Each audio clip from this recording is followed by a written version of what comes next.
2013. We'll have a presentation from Mrs. Hammond. Following the conclusion of her presentation, there will be an opportunity for the public to comment specifically on the budget hearing. And then when we get to item number 4, for persons wishing to address the board, that'll be for comments related to other issues, if necessary. Good evening. Tonight I'll present the budget recommendations for the 2012-2013 fiscal year for the general, cafeteria, and latchkey funds.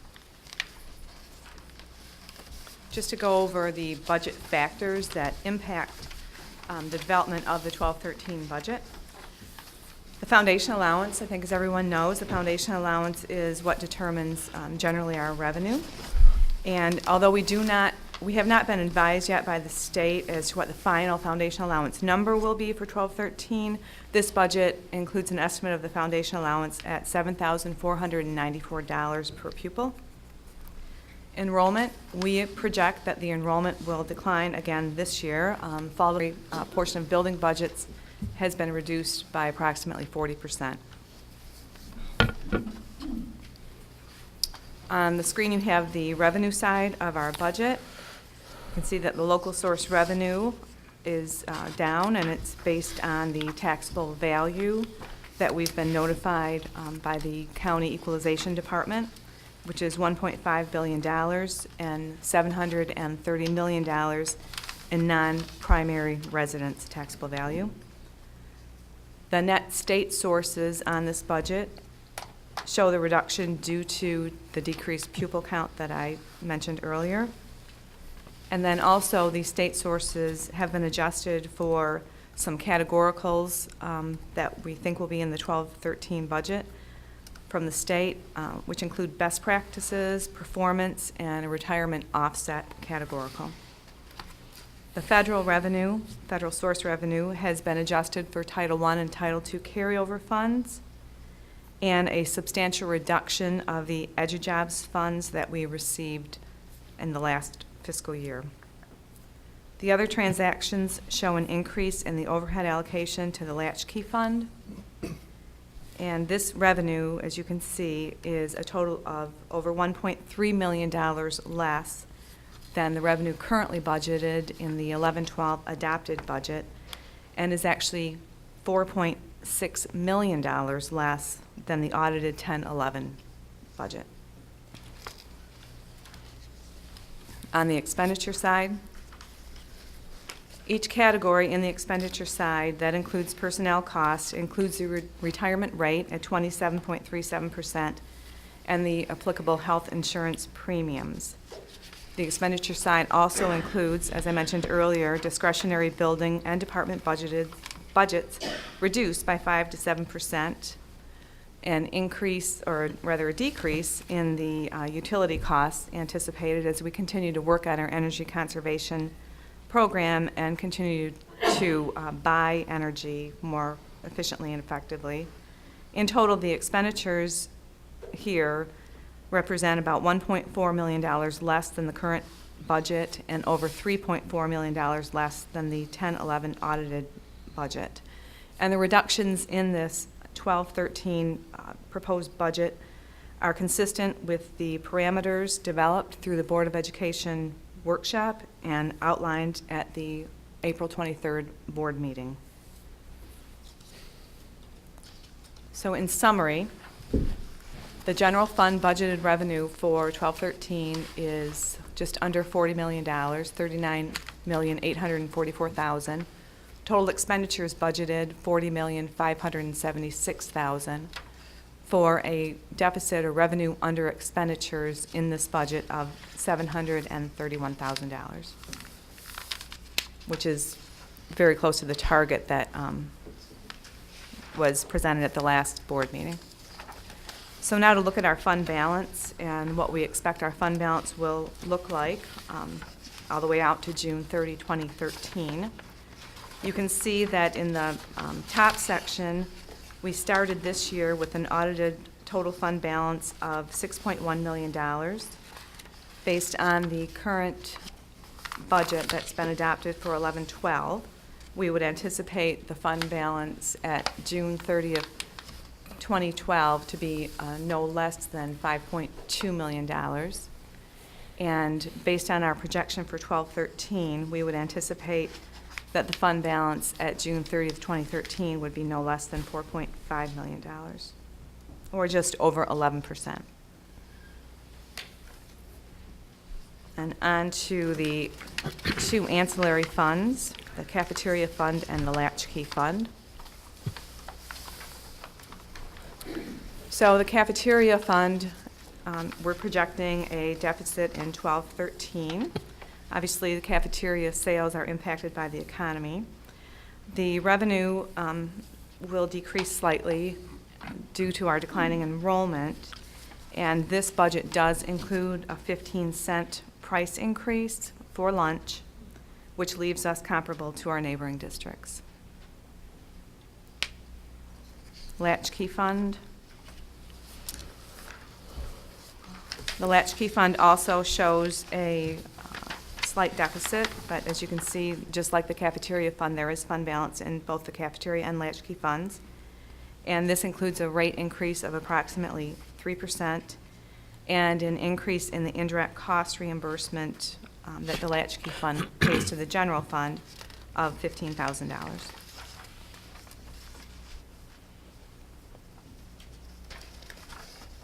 Any questions on the budgets? Questions from board members for Mrs. Hammond? Mr. Folsky? That retirement, what's the dollar figure that went up from one year to the next? We talking It's about 700,000. 700,000 increase? Okay. And the other comment I got on the cafeteria, it was brought up at the parent, I don't know, it was brought up at the parent advisory committee and stuff like that, that some of the parents are concerned that there's not enough time for the kids to get their lunch, especially at Marine City High School and Marine City Middle School. It was brought to our attention anyway. Time they go through the line, there's not time for them, enough time for them to eat. Can the building people look into it and Certainly. have everybody check their own building and see maybe there's just a fine tuning? Because Sure. we want to work on volume, and if our kids are not having a chance to eat, where they, maybe possibility they could. We can look into Just that. just a thought that it was brought up to it, like I said, at the parent advisory committee, and, okay? Thank you. Thank you. Thank you, Mr. Folsky. Other questions? Mr. Ritchley? Under this budget, I guess the question that I always have, that I had last year as well, is does this still include 3 assistant superintendents? We don't have 3 assistant superintendents, we have 2. But I mean, I'm including your position as well in that figure, but That includes That would- the 3 positions that you're that referring would to. still include those 3 Mhm. positions? Okay. Thank you. You're welcome. Mr. McNamee? Mr. McCartan, I have a question for Mr. Folsky. I'm just curious. Is there a difference in the amount of time allotted to Marine City High School kids to eat lunch than there is at our other high school? Are we saying that they get 10 minutes less than St. Clair does or something? No, it's, at St. Clair, I believe they have an A section, B section, C section. Okay, And at Marine City, they all go at once. And the okay. middle school all goes at once. And the Middle kids- school, okay. Marine City Middle School, and the kids at the end of the line don't get a chance. That's what we've been told. So the Oh. administration's gonna look into it. Oh, okay, I just, They've, some fine tuning. you said they didn't have enough time to eat, and I was curious if you. No, Okay, no. I see, okay, all right. All right. Other questions for the budget? At this point, we will open up the, this to any public comment related to the budget.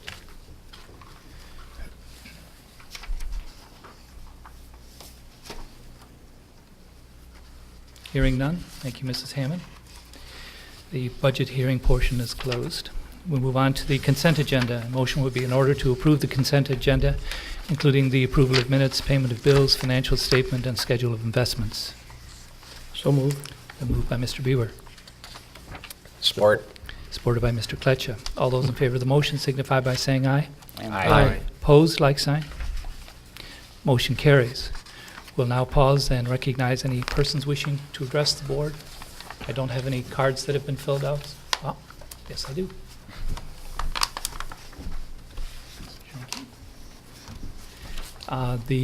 This is Mr. Hughes. Could you use the microphone because the cameras won't catch you on the podium? Thank you. How's everybody doing tonight? Good? Thank you. My name is Dwight Hughes, and I'm a junior at Moraine City High School, and I'd like to talk about the contract negotiations that went on this past week. Privatization, according to the dictionary, is the transfer of ownership from public to private. Any way it is looked upon, it's the same old thing. Just because you don't call it privatization does not mean it isn't. Last week, East China drivers voted on a tentative agreement. Under that agreement, the drivers will be slowly and forcefully privatized. The exploitation of the workers via this forced contract is nothing short of a thinly veiled attempt to liquidate their bargaining rights. This will result in nothing but self-alienation on the part of said drivers and general economic tyranny. Again, just because you don't call it privatization does not mean it isn't privatization. All this really is a very sneaky and intelligent way of legally getting around the definition of privatization. At the last meeting, Dr. Green told us that the district was not privatizing support services. I completely understand the predicament that the drivers are in, for if they would have voted no, they would have privatized them anyways. But the string of lies is getting old. I know I'm not the only one here who is tired of being taken advantage of. Like the community has stated many times before, Dr. Green works for the board works for the community. Why aren't things changing? This is not what our district is about. It was not built on lies, but our foundation is being dismantled and destroyed. The only way to stop this deconstruction is to vote in November. As a taxpayer, would you really want to waste more money on this administration? It is time for a coup d'etat of East China schools. It is time to vote for someone who will make a change. If the current board is renewed, our district will fall into a regressive path of nonsense. The only way to stop this mess is to vote for Anderson, Frank, and Mattapanagin this November. If you won't do it for you, do it for the children. Thank you very much. Thank you, Mr. Hughes. Is it okay to say something without a card? Sure.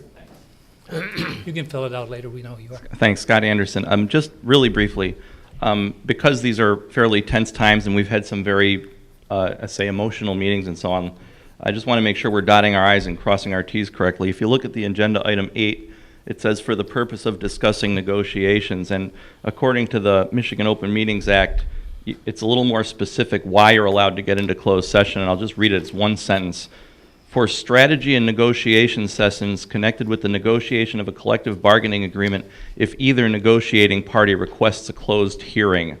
So I'm not an attorney. I'm not totally sure that pertains in this case because I don't think there are any negotiations going on, and I don't think this would be a strategy session, more of just clarification of points, and in my opinion, that ought to be done in the open. Thank you. Thank you. Others? Hearing none, we will move on to the superintendent's report. Dr. Green. Thank you.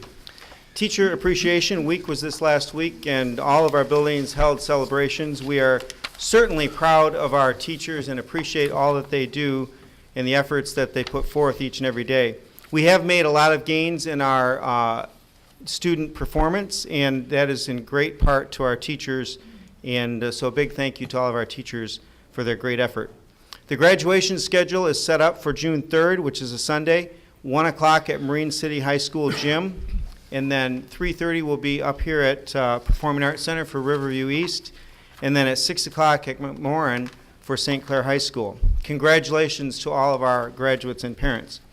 Also, tomorrow night we have the Academic Honors Celebration, so that's at the Performing Arts Center at 7:30, May 15th, and we're certainly proud of the students that are going to be recognized in their achievements. For retirees, we will have a celebration here at the board meeting on June 11th. So service recognition for 15, 20, 25, 30, and 35-year employees will be at the opening day session next fall. The state legislature is still working on the state aid budget for 12-13, and the Senate and House have approved their own versions of what state aid would look like for next year, which is different than the governor's proposal. The revenue is pretty much the same, but they do it differently. But we are going to be having the Revenue Consensus Conference this week, and that will help determine how much money is available to appropriate to the schools for 12-13. Thank you, Dr. Green. Move on to action items. Our first action item is the certification of the 2012 millage levies. And for purposes of discussion, the motion would be in order to support the recommendation that the board approve the following resolution. Be it resolved that the following be the taxes for 2012 tax rolls for the East China School District for the operation of schools and debt service. Operation 18.00, non-homestead, sinking fund 0.40, and debt retirement 2.60. So moved. It's been moved. Support. It's been moved and supported by Mr. Bieber. Dr. Green, could you clarify? Well, we have to do this every year, and this is the same exact rate that we've had the last several years. And so this is something that we notify the taxing units, and then they do the tax bills for the residents. Question. Mr. Volsky? On page 24, if I look at this right, that .40 expires 5/2013. Is that correct? Yes, that's the sinking fund, and we will have to determine a resolution to renew that at some future point, Okay, because that's only next year. right? Okay. So we're going to be looking at that probably in June. I'll probably have a resolution for you to have it on the November election. Okay, all right. Other questions? All those in favor of the motion signify by saying aye. Aye. Opposed, like sign. Motion is carried. The next order of business is technology bond project bids. For purposes of discussion, the motion would be in order to support the recommendation that the board approve the award of desktop computers to GovTech or GovConnection Incorporated in the amount of $72,408.60. So moved. It's been moved by Mr. Kletchum, Support. supported by Mr. Kenny-Clark. Dr. Green? Thank you. As everyone remembers, we passed a bond issue in 2009, and so part of that was for technology. So over the last couple of years, we've been going along with our plan on that, and this is one of the final pieces of our plan, which is desktop computers in our existing labs at St. Clair and Marine City High School. So this is 132 computer units. They ended up at about $548 a unit, so it's a very good price. The bids were very competitive. We have used GovConnection before in several parts of our project, so they are doing a great job for us, and so we're planning on doing this project this summer. Questions for Dr. Green?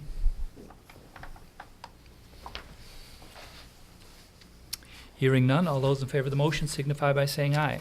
Aye. Opposed? Motion carries. Next item is the student handbook.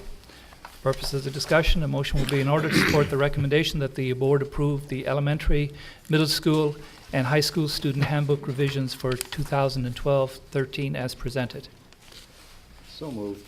Moved by Mr. McNamee, Support. by Mr. Folsky. Dr. Green? Thank you. If you look through the notes here, most of the stuff is pretty, I guess you'd call it minor, but we did have one thing that we put in was remember the new harassment and bullying policy that the board adopted in February, the anti-bullying? So that's included in the handbooks.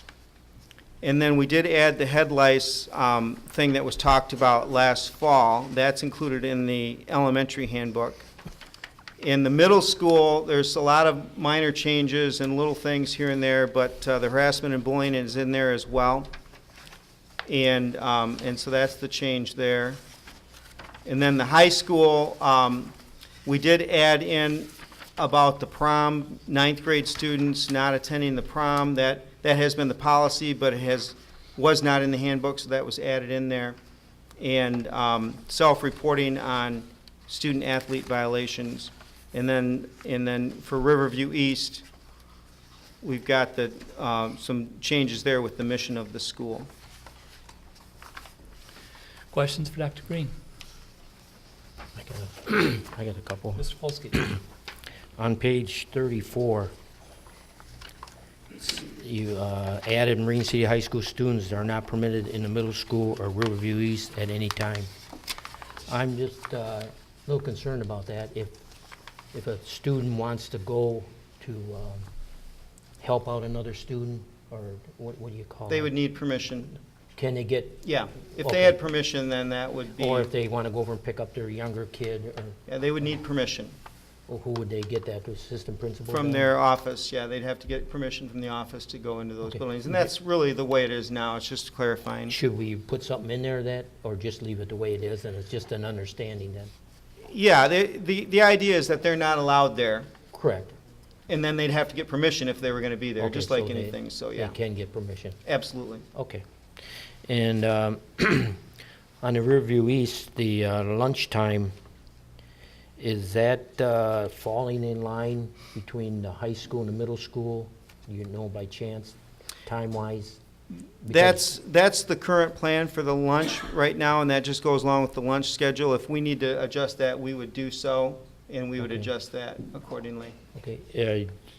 Is the Right middle- now, it's in between the high school and middle school, but it's Okay. not totally by itself.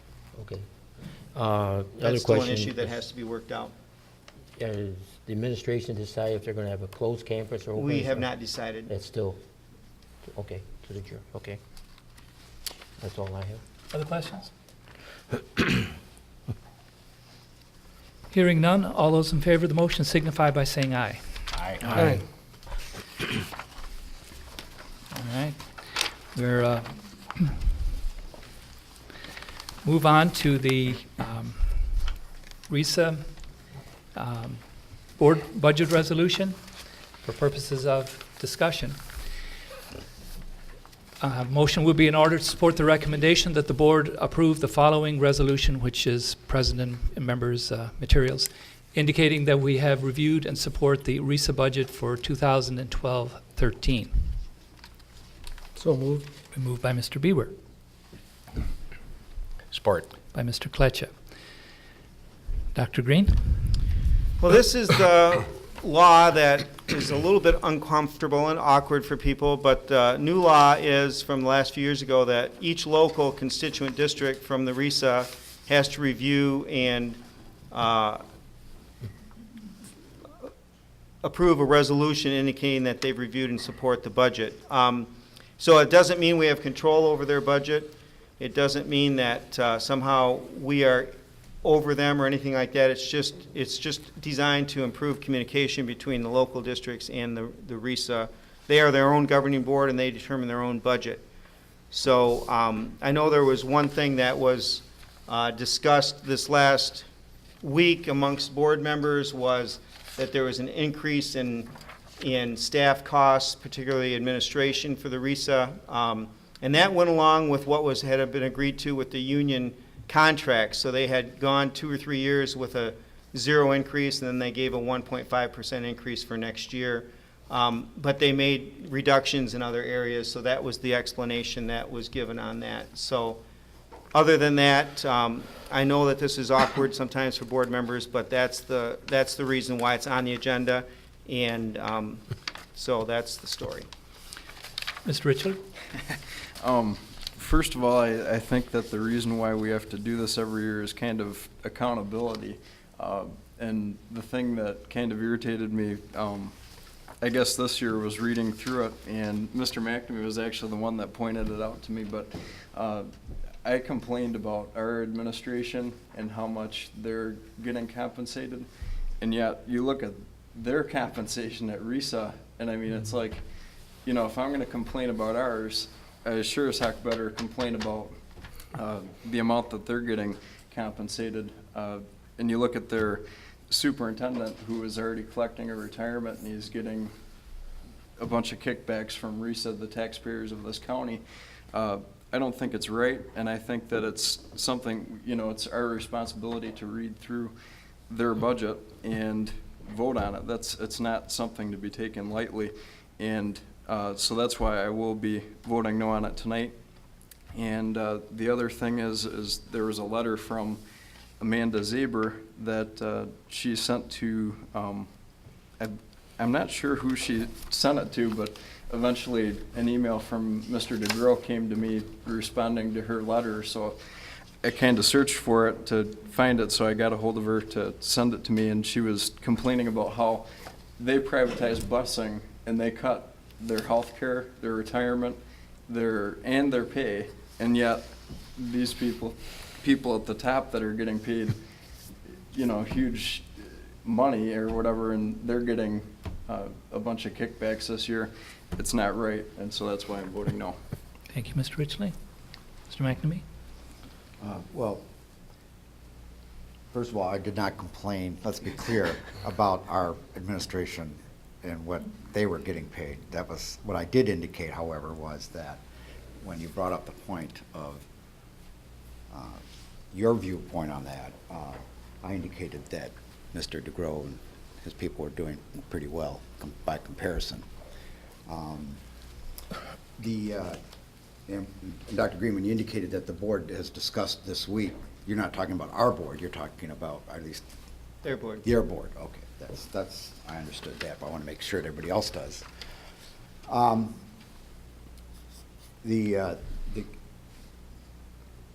My annual complaint about this for eight or nine times now, our vote is meaningless. It has no impact one way or the other. Every board in this county can say no, and it can still fly through. So this is just I don't know what it is, frankly. I think it's a PR move and cover for some people. But the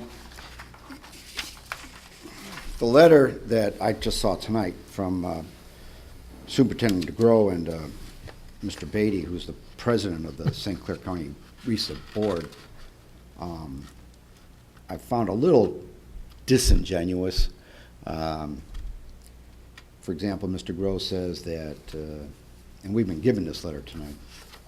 I'm sorry, Mr. McNamee, what did you say? We just were given this letter tonight. Okay. At least that's the first time I've seen it. Okay. And I apologize for not speaking more clearly. Where do I begin? But anyway, one of the kind of the funny things about here is that these non-union at-will employees, many of whom make less than $35,000, have made significant contributions, blah, blah, blah. And he's talking about the raise that their people are getting. And I think he makes a tad more than $35,000, and so do a whole lot of other people over there, and I've been complaining about that every year. In fact, they are getting increases. And my number one complaint about that, and the pension thing I find difficult, where you're collecting a state pension and collecting a state salary, but you're really getting it from two different entities. But what does bother me on a moral level is the taxpayers are paying his his medical health insurance. They are paying that from the fact that he was a state senator, and in fact he was in charge of the benefit package for the state Senate when he was in it, and so therefore they passed a 37.5% increase in his last year in office. But then what bothers me is now in this budget, because we love him so much, and we're already paying his health care, we're going to give him an extra $10,000 in this budget for health care. Not for benefit, we're already paying for that, that's all taken care of. We're just saying, gee, thanks so much for not taking any more health care from us, we're just going to give you an extra 10 grand. I find that greedy, to say the least. Those are my, I also, I think I've said it before, the so-called attorney over there is paid more than any other attorney, and the prosecutor doesn't make what this attorney makes. I think the prosecutor, who has a much more difficult and much more involved job and time, makes about 10, 12 grand less than this person. And I find that, let's say, frivolous, to say the least. And as you all know, there's a history behind that job. It was posted at a $48,000 rate so that nobody would apply for it. Nobody did. They hired this person, almost doubled her salary within a couple years, and now that's way up to $118,000 a year, plus all the other benefits that are coming in that regard. So on all those levels, and as I have every year, bored you with my thoughts on this matter. You all know them. That's why I say I'm boring you, because you've heard this story from me before. I, of course, will vote no. Thank you, Mr. McNamee. Any other comments? I'm sorry, one more thing. I'm not saying anybody feels any less about any of these particular items, but I'm just saying is that I'm vocalizing mine anyway. Thank you. More than welcome. All those in favor of the motion signify by saying aye. Aye. Opposed? Aye. I'd like to do a roll call, please. Make sure I got the right note, or names and numbers here. So, Mr. Koenigbauer, Support. Mr. Kletcha, Aye. Yes. Mr. Polsky, Support.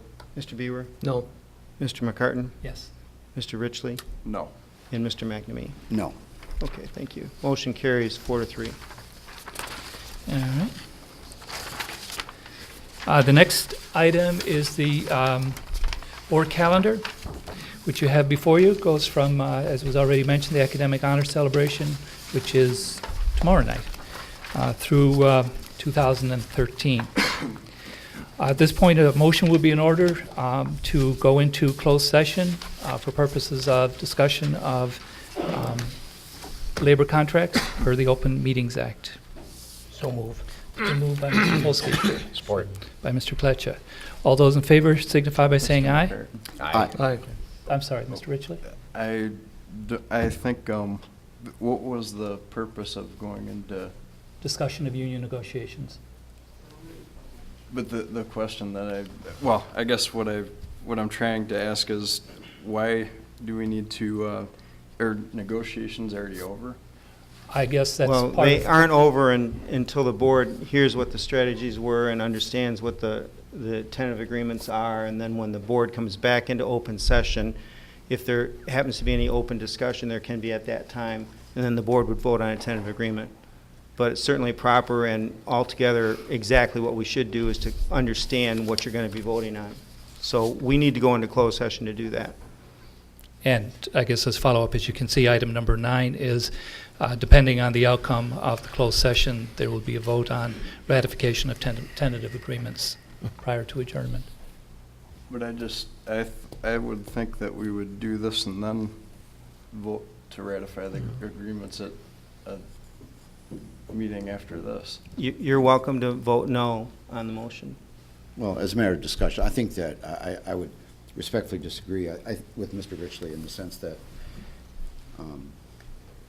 I've been through these votes before, and everybody here has, almost everybody anyway. And essentially, there have been sometimes some points have been raised in these discussions and how they're going to be dealt with. And in fact, there's probably been some alteration or some other agreement in terms of how we're going to go forth in terms of what's our understanding of some of these things. And I think that's probably a proper item for a discussion of a board and in the fashion of a closed session. And again, then when everything can come out on top of the open portion of that, the vote, we have a discussion. Do we wish to have, then anybody can discuss whatever they want about the particular items that we've gone through, but at least we all have an understanding of what they are, as opposed to sometimes I've been confused sometimes by what is in there, and therefore I would like to get a clarification of what that means. Any contract in the history of the world and any union bargaining has always been, what does that mean? That's why sometimes they have grievances over what that means, sometimes they have other items to resolve those issues. But that's what, for our point of view, I think that's what we're doing. And for purposes of the public, once the agreements are ratified, they will obviously become public information. Sure. But, I mean, are we voting on these tonight? We will vote on these in open session. Right. But we have a chance to go into closed session to discuss the agreements. But I would like an opportunity to read them first. I mean, if That's I- what we're I- going to do in closed session. Yeah, we're going to provide as much information as members feel comfortable with, and then come back and have a vote for ratification. All in favor of the motion signify by saying aye. Aye. Opposed? Aye. Mr. Richley is a no. So again, for the public, we will go into closed session. We will return at the end of that closed session. Sort of estimating it'll be anywhere from 45 minutes to an hour. At that point, we will come back and, if appropriate, have a ratification vote, which will be followed by an adjournment. So folks are welcome to stay in that period or not. We'll be going down the hall.